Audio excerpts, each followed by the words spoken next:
Песня называется «Гомер Мавашлара».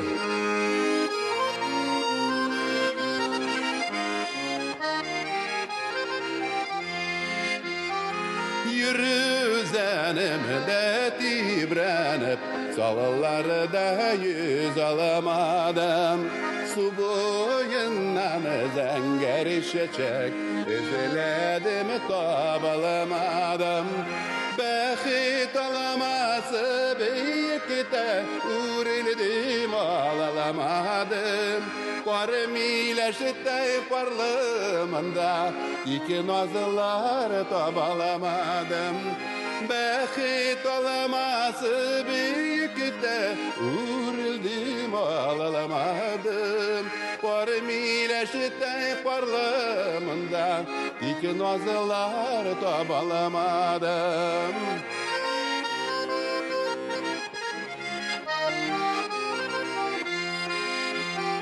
Zenger sirin şeşekler Dikecillerde sibile Bugün gemi utekenime Uzeklerim üzülem Behit olaması büyükte Uğrildim ağlamadım Parmileşte parlamında Dik nazlılar tabalamadım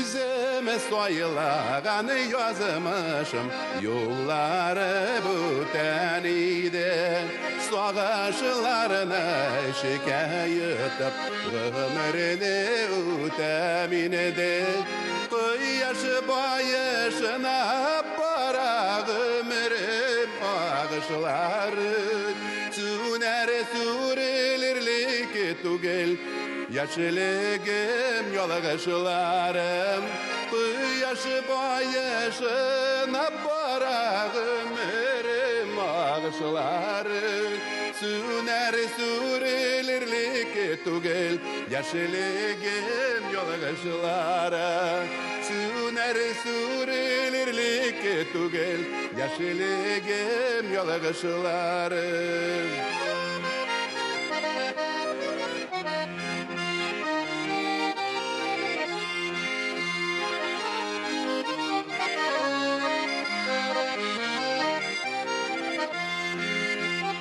Behit olaması büyükte uğrildim ağlamadım Varmileşte parlamında Dik nazlılar tabalamadım Kıyaşı bayışına bara Ömrüm ağışları Süner sürülirlik tugel Yaşlığım yağışları Süner sürülirlik tugel Yaşlığım yağışları Süner sürülirlik tugel Yaşlığım yağışları Yaşlığım yağışları Yaşlığım yağışları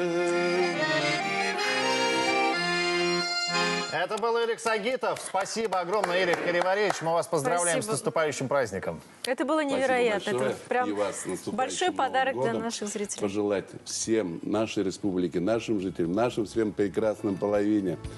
Вот, пожелать крепкого счастья, любви, благополучия и, конечно же, мирного неба и скорейшей победы.